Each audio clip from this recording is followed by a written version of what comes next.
Muy bien. Estudiamos Ageo y después del estudio escuché muchos testimonios de cómo este profeta los había tocado. Así que bendito sea Dios por eso. El día de hoy nosotros vamos a continuar con otro de los profetas post-exílicos. Y cuando hablamos de post-exilio, estamos hablando de ¿qué?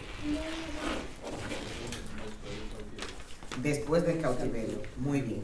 El día de hoy vamos a identificar un poquito el profeta que estudiamos la semana pasada y el profeta que vamos a estudiar el día de hoy. En Esdras, en el capítulo 5, quien lo señala, en el versículo 12, cuando él dice que cuando los profetas Ageo y Zacarías, hijo de Ido, profetizaron a los judíos que estaban en Judá y en Jerusalén, en el nombre del Dios de Israel que estaba sobre ellos, Zorobabel, hijo de Salatiel, Jesúa, hijo de Josabat, se levantaron entonces y comenzaron a reedificar la casa de Dios en Jerusalén, y los profetas de Dios estaban con ellos apoyándolos. Entonces el profeta que nos toca hoy es Zacarías. Zacarías no es el esposo de Elizabeth. Zacarías está cientos y cientos de años antes. Solo coinciden el que tienen el mismo nombre. Zacarías era profeta y el Zacarías, esposo de Elizabeth, era un levita sacerdote. Aunque este es de descendencia sacerdotal, como lo vamos a ver más adelante, no se trata del mismo. Este es el profeta, el otro se identifica como el sacerdote. Para nosotros poder tener más o menos una panorámica, aquí nosotros vamos a, para ir como uniendo el pensamiento, los que son antes del exilio son estos que están aquí, los que son durante el exilio son estos que están aquí, y los que son después del exilio son estos que están a la izquierda. Dentro de ellos está Ageo, Zacarías y Malaquías.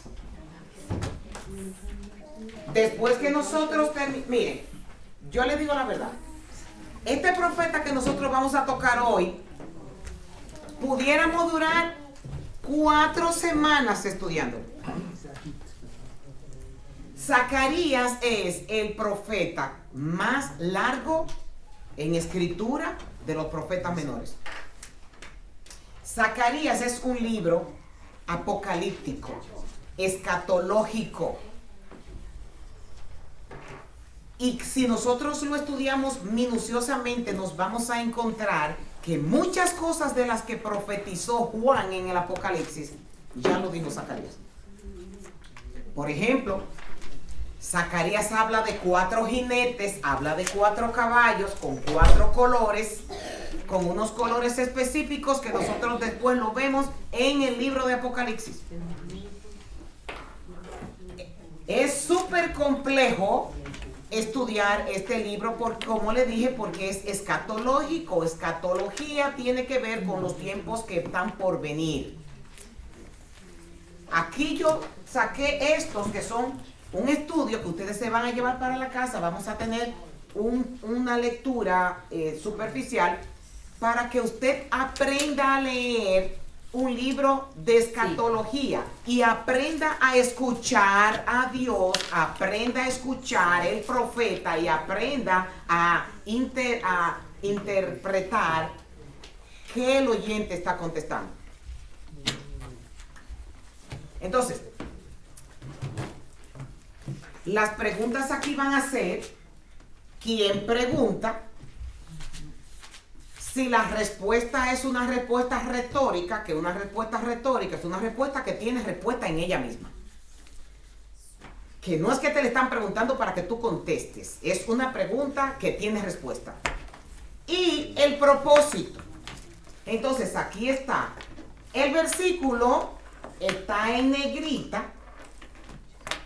Y esto a usted le va a abrir el entendimiento de cómo aprender en las escrituras a identificar si es Dios que está hablando, si es el profeta que está hablando, o si es la audiencia que está escuchando la que está respondiendo. Eso lo van a tener que hacer ustedes en sus casas, tranquilitos. No tienen que demostrarme a mí que la hicieron, porque estos son ejercicios para que usted sea quien crezca. Ni tampoco, ahora si usted tiene una pregunta y necesita ayuda para completar su ejercicio, no hay problema, usted me puede llamar, pero no me tiene que decir ni pastora, mire, terminé el estudio, ni tampoco estar corriendo, entregándomelo. Eso es para usted. Yo quiero que de estos estudios usted aprenda a leer la Biblia y a interpretar, aprender a interpretar. Entonces, como pudimos ver, Daniel era uno de los profetas que estaba dentro del exilio. Ezequiel, dentro del exilio.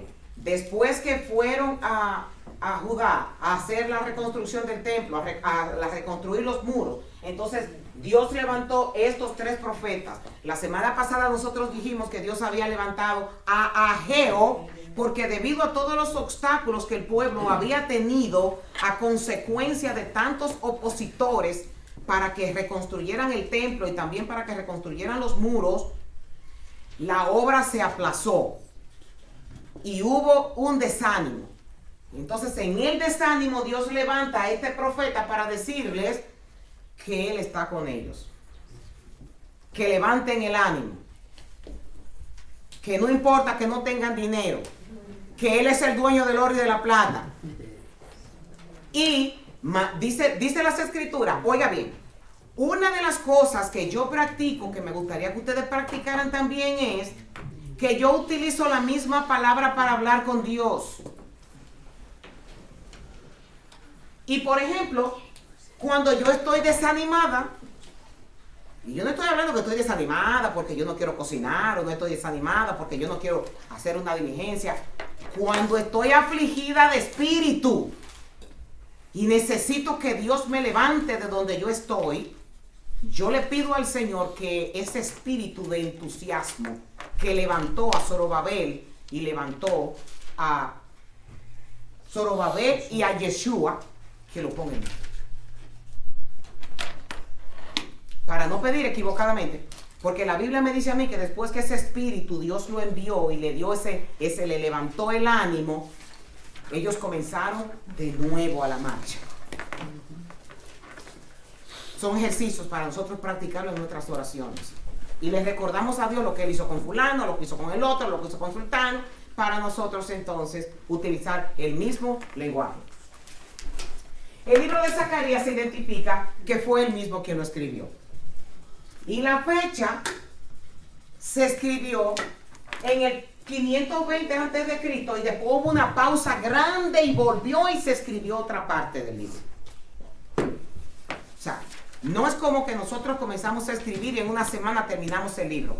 Se escribió una parte y después de muchos años, entonces se terminó el libro.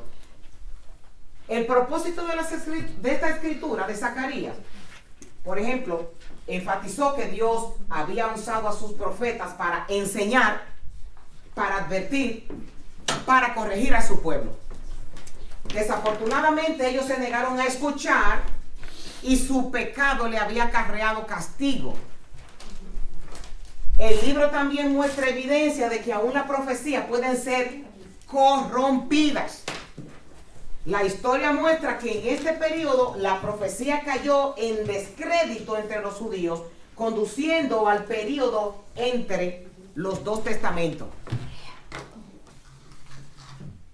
Por ejemplo, datos biográficos de Zacarías. De un linaje sacerdotal. Y nosotros podemos encontrar este dato en el libro de Nehemías. En el capítulo 1, en el verso 1, en el verso 7. En capítulo 2, etc. Y fue llamado a servir a Dios como un profeta. En el capítulo 1, verso 17. Nació en Babilonia y murió asesinado en el recinto del templo. Y esto nosotros lo encontramos aquí en Mateo 23:35, declarado por el mismo Señor Jesucristo, cuando hablaba de la dureza de corazón que había tenido el pueblo, de que mataba a sus profetas. Que dijo, desde la sangre de Abel hasta el justo Zacarías. Es de este personaje que Cristo se está refiriendo en el Evangelio de Mateo. Él ministró a los judíos que volvieron del exilio y algunos de sus mensajes fueron dirigidos al sumo sacerdote, que se llamaba Yeshua, y también al gobernador, que se llamaba Zorobabel. ¿A dónde fue que él murió, pastora? En Jerusalén ya. El trasfondo histórico del libro, ¿cuál fue? Fue contemporáneo con Ageo, o sea que comenzaron a profetizar juntos, y su ministerio se desarrolla desde el año 500, como lo había dicho, el libro tiene una fuerte connotación mesiánica. Después de Isaías, Zacarías es el profeta más mesiánico que hay. Y nosotros vamos a ver poco a poco cómo llegamos a ver algunas de las profecías de esto. Como les dije que era un libro apocalíptico y escatológico, el mensaje de Zacarías se divide en dos partes.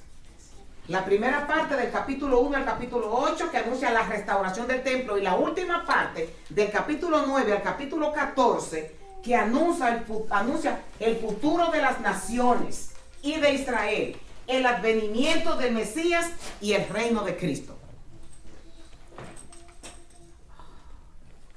Por ejemplo, en el capítulo 1, del versículo 2 al versículo 6, dice, alguien que me lea en voz alta y clara, por favor.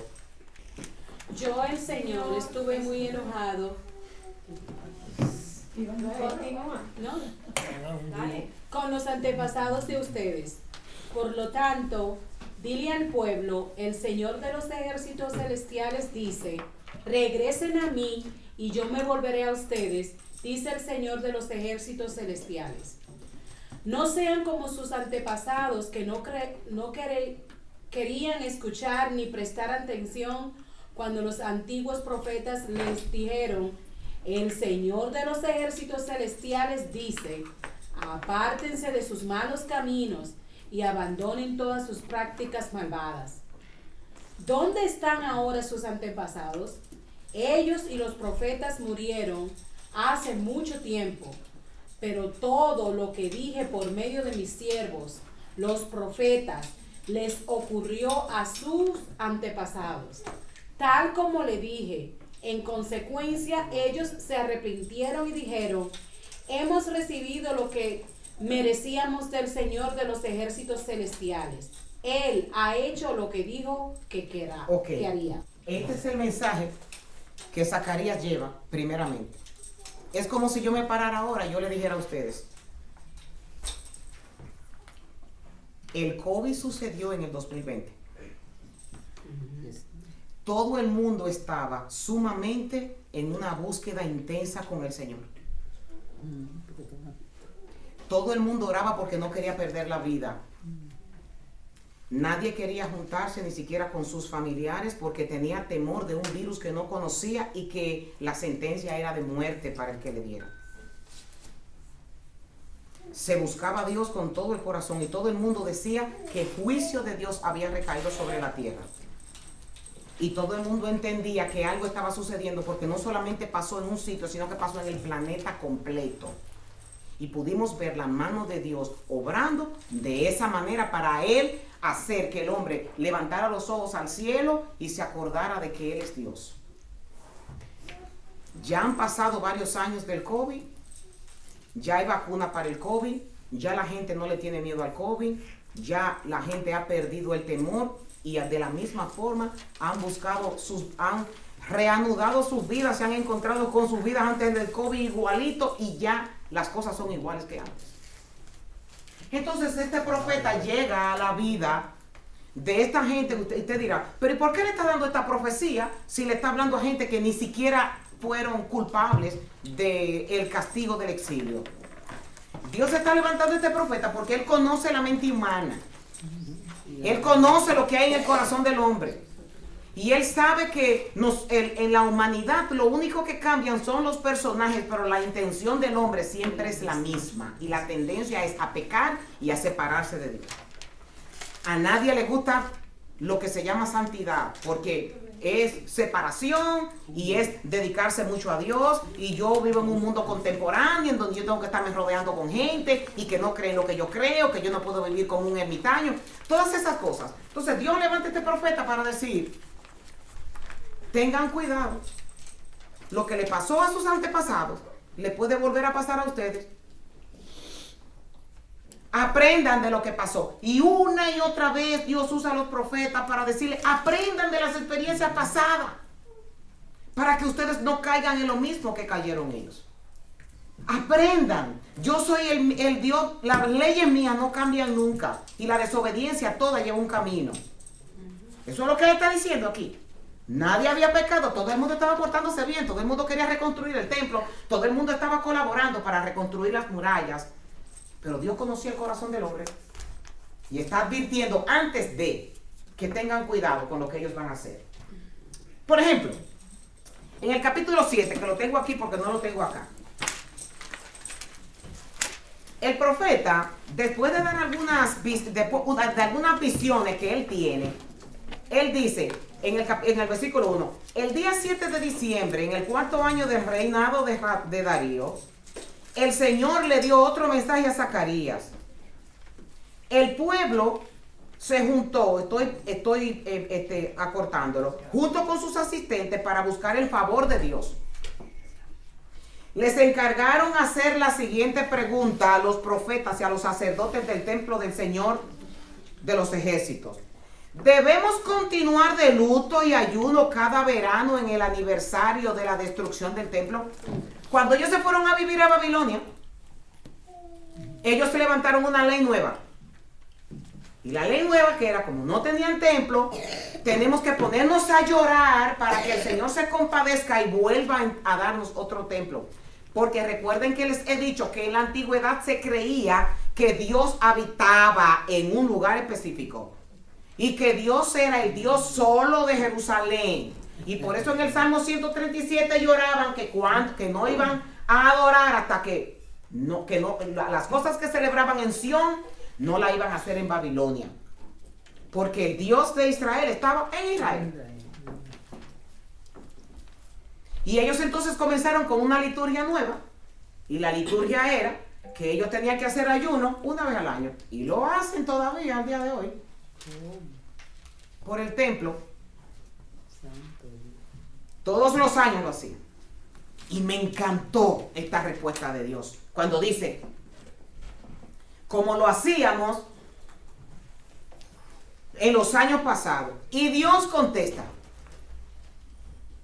diles a tu pueblo y a tu sacerdote, durante estos 70 años de destierro, cuando ustedes ayunaban y se vestían de luto en el verano y a comienzos del otoño, ¿ustedes realmente hacían el ayuno por mí?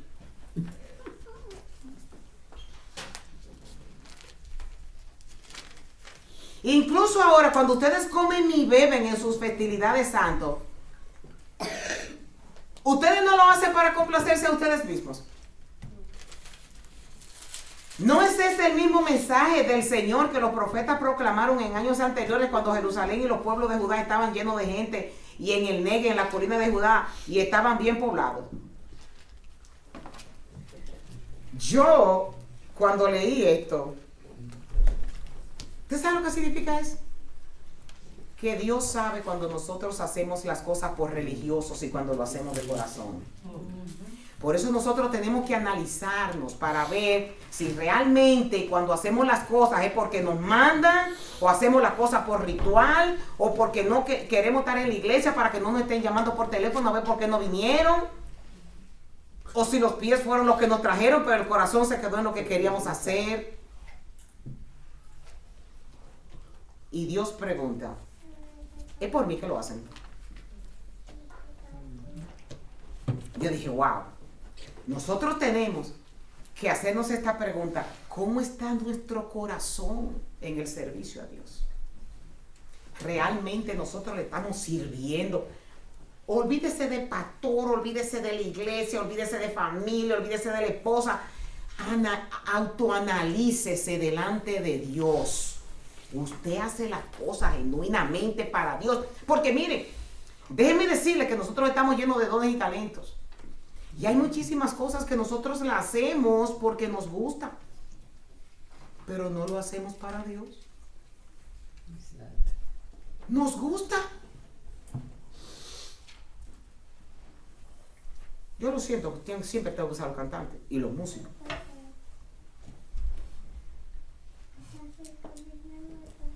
Ahora bien, una pruebita. Si usted tiene su gran ministerio en la iglesia, el de cantar, el de enseñar, el de ser maestro, y llega un día su pastor y le dice, mira, te va a tener que sentar por tanto tiempo.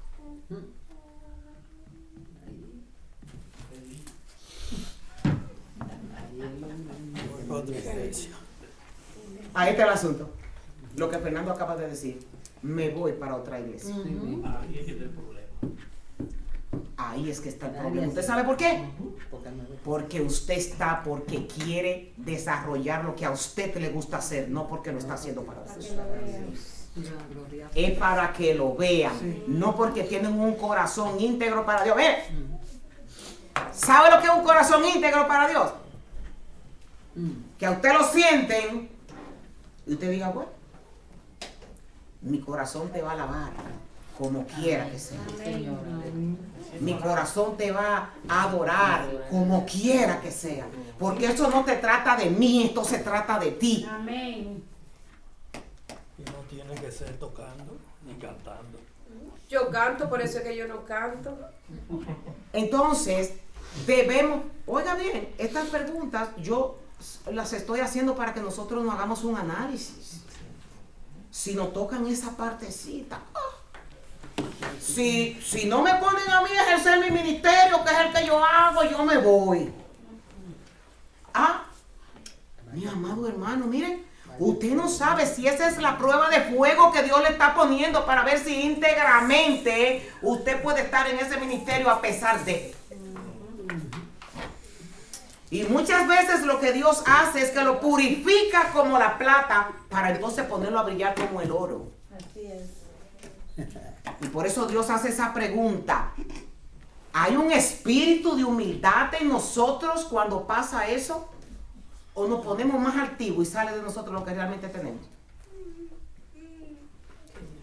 Tarea para cada uno de nosotros. Hay que probarlo, hay que probar eso. Una de las profecías de Zacarías, que el Mesías vendría y habitaría entre nosotros. Dice, el Señor dice, grita y alégrate, oh Jerusalén hermosa, porque yo vengo a vivir en medio de ti.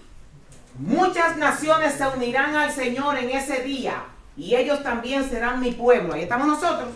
Viviré entre ustedes y sabrán que el Señor de los ejércitos celestiales me ha enviado a ustedes.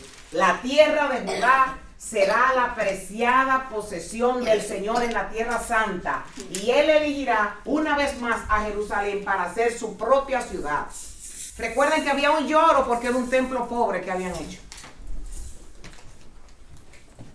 Y ellos se estaban quejando porque no tenía la misma gloria que tenía la gloria del templo de Salomón. Y miren cómo aquí en Mateo, en el capítulo 1, en el verso 23, se repite lo que dice Zacarías, diciendo, mira, la Virgen concebirá un niño, dará a luz un hijo y lo llamarán Emmanuel, que significa que Dios está con nosotros, como aquí mismo el profeta acaba de decir, que yo mismo vendré a este templito que ustedes no lo quieren, y este templo que ustedes lo encuentran tan insignificante, ahí yo voy a venir, en la figura de Jesucristo. Una de las profecías. Otra profecía, el simbolismo del renuevo y la piedra. Es el primero que habla de la palabra renuevo, que esta palabra representa a Jesucristo. Renuevo viene, déjame ponérselo fácil.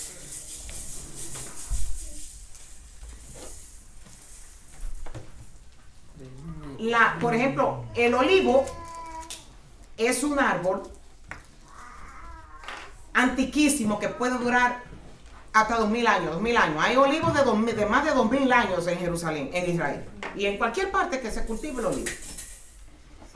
Y hay una ramita chiquitica que le va saliendo porque el olivo se va poniendo grueso y las capas de afuera se van poniendo como si fueran secas.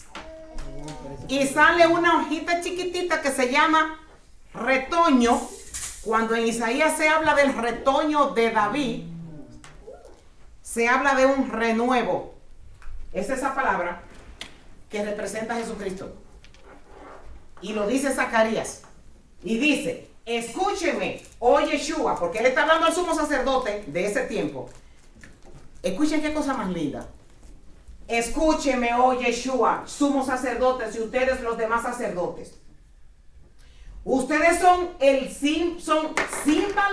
símbolo de lo que está por venir.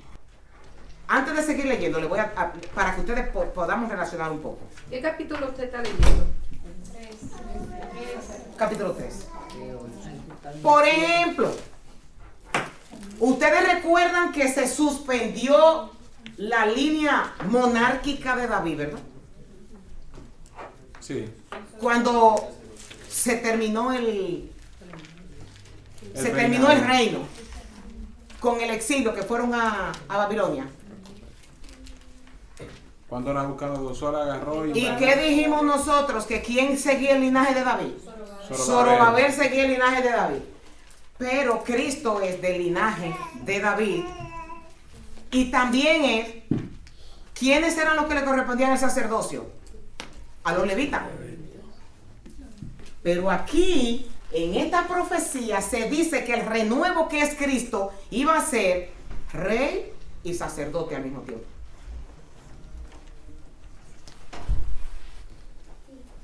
Hay muchas discusiones en cuanto a esto y yo quiero que ustedes abran sus mentes para que tengan conocimiento en cuanto a esta situación. Zacarías está profetizando que ese renuevo o esa piedra angular, como más adelante lo vamos a encontrar, va a ser rey y sumo sacerdote y va a tener el mismo nombre. Mírenlo aquí donde lo dice. Escuche a Yeshua, que es el sumo sacerdote. Él está hablando de los sacerdotes aquí. Y ustedes, los demás sacerdotes, ustedes son símbolo de lo que está por venir. Pronto traeré a mi siervo llamado el retoño. Miren ahora la joya que he puesto ante Yeshua. Una sola piedra con 7 facetas. Grabaré una inscripción en ella, dice el Señor de los ejércitos celestiales, y en un solo día quitaré los pecados de toda la tierra. El día de la muerte y resurrección de Jesucristo. Esto está hermoso. Y él sigue diciendo, el Señor de los ejércitos celestiales declara, este es el hombre llamado el retoño. Él echará ramas desde donde está y construirá el templo del Señor. El templo, acuérdense que no está hecho con manos de hombre. Así es, Él construirá el templo del Señor. Entonces recibirá el honor real desde su trono y gobernará como rey. También desde su trono servirá como sacerdote. Y habrá una armonía perfecta entre los dos oficios. Eso es para brincar y saltar el Señor. Eso es maravilloso. ¿Sabe lo que significa eso? Significa que aquí nosotros estamos escuchando a Zacarías hablar de Cristo como el soberano, el que va a tener todos los puestos ya, el rey, el sacerdote, el sumo sacerdote, los dos puestos. El escritor de los Hebreos dice que él es nuestro sumo sacerdote según el orden de Melquisedec. Y por el otro lado nos dice que él es el rey, hijo de David. Yo no sé ustedes, pero eso me da mucha alegría, ¿no? El saber en quién yo estoy, en quién yo creo. Y mire dónde está lo paralelo, porque le traje la profecía y lo paralelo del Nuevo Testamento. Jesús los miró y les dijo, entonces, ¿a qué se refiere la siguiente escritura? La piedra que los constructores rechazaron ahora se ha convertido en la piedra principal. Está hablando de él. Y esa profecía es de Zacarías. Todo el que tropiece con esa piedra se hará pedazos y la piedra aplastará a quienes le caigan encima. Maravilloso. Maravilloso. Yo no sé si ustedes me están entendiendo. Yes. Porque mira qué es lo que pasa. La iglesia tiene un 70% que no conoce la grandeza de nuestro Señor Jesucristo. No la conoce. Y esto que está aquí es como como si Dios desplazara, hiciera así. Miren mis hijos, ¿de qué estoy hablando? Miren de qué se trata esto. Otra profecía, la promesa de su segunda venida, donde aquellos que lo traspasaron lo mirarán y llorarán. Fue él que lo dijo. Cuando dice, entonces derramaré un espíritu de gracia y oración sobre la familia de David y sobre los habitantes de Jerusalén. Me mirarán a mí, a quien atravesaron, y harán duelo por él como por un hijo único. Se lamentarán amargamente como quien llora la muerte de un primer hijo varón. El dolor y el luto en Jerusalén será tan grande como el duelo por Jarimón en el valle de Megiddo. Eso fue lo que yo le estaba hablando.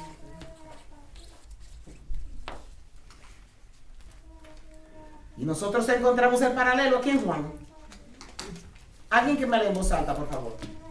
Cuando llegaron a Jesús, vieron que ya estaba muerto, así que no le quebraron las piernas. Sin embargo, uno de los soldados le atravesó el costado con una lanza y de inmediato salió sangre y agua. La información anterior proviene de un testigo ocular que presenta un relato fiel. Él dice la verdad para que ustedes también continúen creyendo. Esas cosas sucedieron para que se cumplieran las escrituras que dicen, para que se cumplieran las escrituras que dicen: ni uno de sus huesos será quebrado, y mirarán al que atravesaron. Aquí nosotros estamos viendo el paralelo. Cristo es el tema central de las profecías del profeta Zacarías. Es el tema central.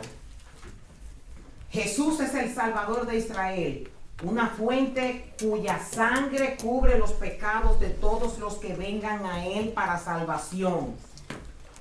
En aquel día brotará un manantial para la dinastía de David. Ese es en el capítulo 13, en el versículo 1. En aquel día brotará un manantial para la dinastía de David y para el pueblo de Jerusalén. Una fuente que los limpiará de todos sus pecados e impurezas. Y dice primera de Juan capítulo 1 en el versículo 7. Si vivimos en la luz así como Dios está en la luz, entonces tenemos comunión los unos con los otros. Y la sangre de Jesús, su Hijo, nos limpia de todo pecado. Esto es, dando apoyo a lo que el profeta, las escrituras no se contradicen. No se contradicen.